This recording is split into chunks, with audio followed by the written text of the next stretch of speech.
Reciban un cordial saludo a esta hora, cuando nuevamente nos encontramos en nuestro tiempo devocional. Soy Rubén Darío Pérez y estaré con ustedes en estos minutos para compartir el estudio de la palabra de Dios. Vamos a avanzar un poco en nuestro tema y hablaremos hoy del llamamiento a los pecadores. Dice en Lucas capítulo 15 versículo 2 lo siguiente: a los pecadores recibe. Según nos cuenta el evangelista, cuando estas palabras fueron pronunciadas, se congregaban alrededor de nuestro Salvador un grupo muy singular. Se llegaban a Jesús todos los publicanos y pecadores a oírle. Los publicanos, que era la gente más ruin, los opresores públicos, despreciados y odiados aún por el más insignificante de los judíos, junto con los de peor condición, la escoria de la calle y la chusma de la sociedad de Jerusalén, todos ellos rodeaban a este portentoso predicador, Jesucristo, para oír sus palabras. Un poco alejadas de la multitud se encontraban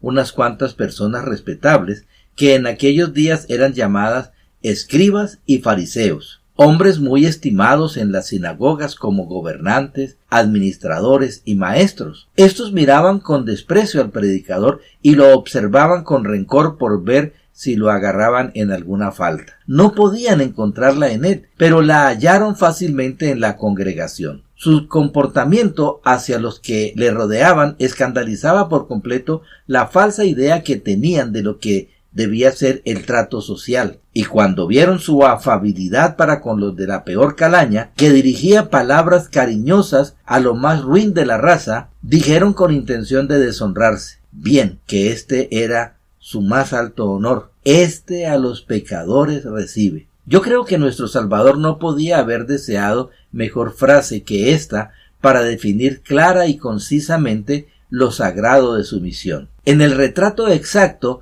de su carácter pintado con toda fidelidad por mano maestra, Él es el hombre que recibe a los pecadores. Y hay verdades que muchas veces se pronuncian en son de burla y con denigrante intención. Ahí va un santo, dicen, y es verdad. Miren, ahí tiene uno de sus escogidos, uno de sus elegidos. Espetan con insultante tono. Pero esta doctrina que a ellos escandaliza es consuelo para los que la reciben. Es su gloria y honor. Y de esa misma manera los escribas y fariseos quisieron difamar a Cristo. Pero en lugar de esto, aun no siendo su intención, le otorgaron un título de renombre.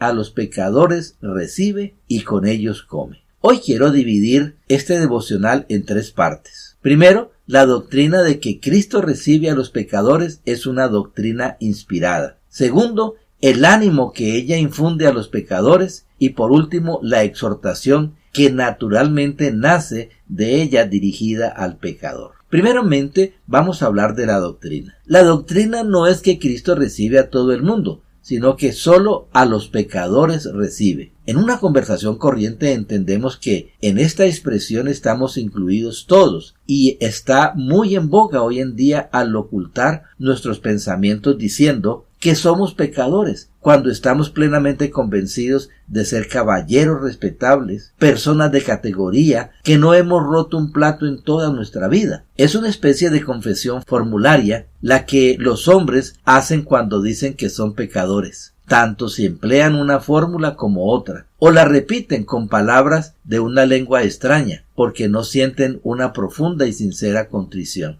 No tienen en absoluto la más ligera idea de lo que sean. Los escribas y los fariseos declaraban tácitamente que ellos no eran pecadores cuando señalaban a los publicanos, a las rameras, a los despreciables, diciendo: estos son pecadores, nosotros no. Pues muy bien, dijo Cristo: yo apoyo la distinción que habéis hecho. Según vuestra propia opinión, no sois pecadores. De acuerdo por el momento, entonces estaréis exentos de ser llamados así. Yo garantizo vuestra distinción, pero he de advertirles que yo vine para salvar a aquellos que, en su propia estimación, en la vuestra son considerados como pecadores. Y estoy plenamente convencido de que esta es la doctrina de nuestro texto, que Cristo no recibe a los que ya tienen justicia propia, ni a los buenos, ni a los sinceros, ni a aquellos que no creen necesitar un Salvador, sino a los de espíritu quebrantado, a los contritos de corazón, a aquellos que confiesan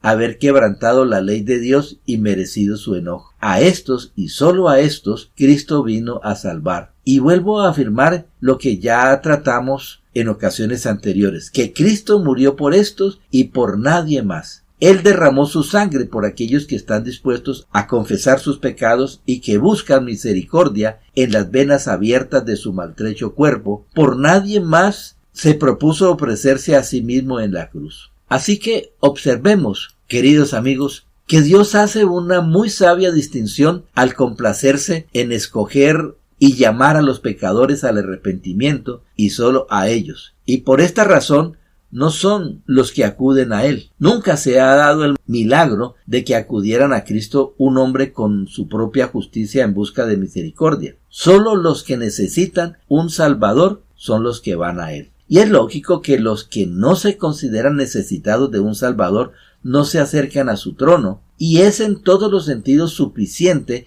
que Cristo dijera recibir a los pecadores, cuando son los pecadores los únicos que buscan en Él misericordia, y por consiguiente sería inútil que dijera recibir a quienes jamás irán a Él. Pero noten que solamente estos son los que pueden venir. Nadie puede acudir a Él si no se reconoce sinceramente como pecador. El hombre autosuficiente no puede venir porque ¿qué es lo que se requiere para ello? Arrepentimiento, confianza en su misericordia y la negación de toda confianza en sí mismo. Así pues, uno que está pagado de su propia suficiencia no puede arrepentirse y al mismo tiempo seguir firme en su orgullo. ¿De qué ha de arrepentirse si cree que no tiene pecado? Hay que decirle que vaya a Cristo con humildad, arrepentimiento, y seguramente nos dirá, usted está insultando mi dignidad. Porque ¿qué he de acercarme a Dios? ¿Dónde está mi pecado? Mis rodillas no se doblarán para pedir perdón porque no he ofendido. Estos labios no implorarán clemencia, porque yo estoy cierto de que no he pecado contra Dios,